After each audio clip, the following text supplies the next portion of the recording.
Nouvelle petite histoire de la grande histoire. Présenté par Gabriel Massé. Bonjour à tous. En plein été, quand il fait très chaud, on est parfois tenté par une bonne bouteille de Coca-Cola bien fraîche. Entre nous, sachez que ce n'est vraiment pas la meilleure façon de s'hydrater, mais ce n'est pas le sujet de cet épisode. Je vous propose ici de revenir sur la naissance, assez tragique, on peut le dire, de ce soda si populaire. Petite précision, cet épisode n'est absolument pas sponsorisé ni réalisé en partenariat avec Coca-Cola. D'ailleurs, le Pepsi, le Bress Cola et le Me Cola sont aussi très bons.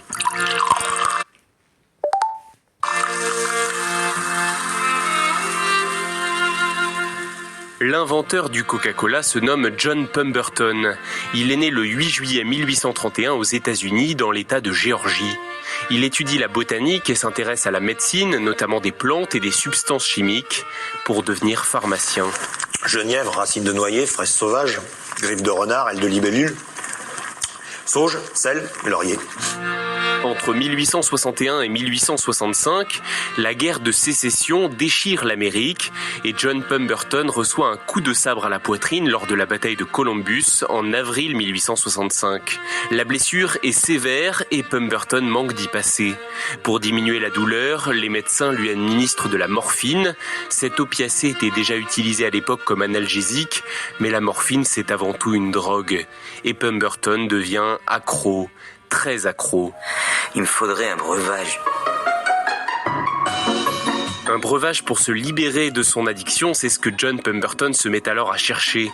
Il utilise ses connaissances en pharmacie pour tenter de créer un remède miracle. En 1885, il conçoit une boisson à base de vin français et de coca péruvien, le French Wine Coca. On dit qu'il se serait inspiré de la recette du vin Mariani, un vin de Bordeaux dans lequel sont infusées des feuilles de coca, la plante dont le principe actif est la cocaïne.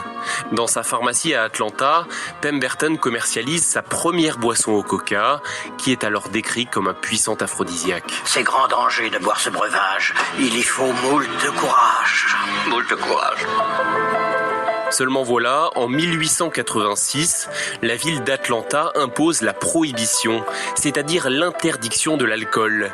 Et le French Wine Coca est désormais interdit. Oh non, mais allez boire un coup, je vous assure, ça ira mieux. Il faut créer une nouvelle recette. Pemberton remplace donc le vin de son coca par du sirop sucré. Il ajoute également des noix de cola et un peu de caféine. À la base, il voulait le commercialiser comme un médicament, mais en rajoutant de l'eau gazéifiée au mélange, il réalise qu'il a tout à y gagner à le vendre comme une boisson rafraîchissante. C'est à ce moment-là que le nom de Coca-Cola est adopté. Il a été trouvé par l'un de ses collaborateurs. Et ça marche, c'est un succès. À Atlanta, en Géorgie, le Coca-Cola séduit ses premiers clients. Moi je bois que ça, j'adore ça. C'est un délice. La boisson contenait encore à l'époque de la cocaïne, qui est une drogue dure, mais légale aux États-Unis jusqu'en 1914. Il y avait dans un verre de Coca-Cola l'équivalent de 9 mg. Au début du XXe siècle, sous la pression de l'opinion publique, la firme Coca-Cola retirera la cocaïne de sa boisson en utilisant des feuilles décocaïnisées, un procédé chimique permettant d'extraire les éléments psychoactifs des feuilles de coca. Réaction chimique normale. Quant à lui, John Pemberton, souffrant toujours de ses addictions et ruiné par la drogue, meurt d'un cancer de l'estomac le 16 août 1888. Il n'aura pas vécu assez longtemps pour voir son Coca-Cola devenir la boisson la plus vendue au monde.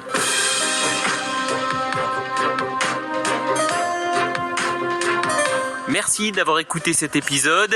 N'hésitez surtout pas à le partager et à vous abonner. Le 1er septembre, on commence une nouvelle saison du podcast Perles d'Histoire. Une saison qui s'annonce passionnante, vous allez voir.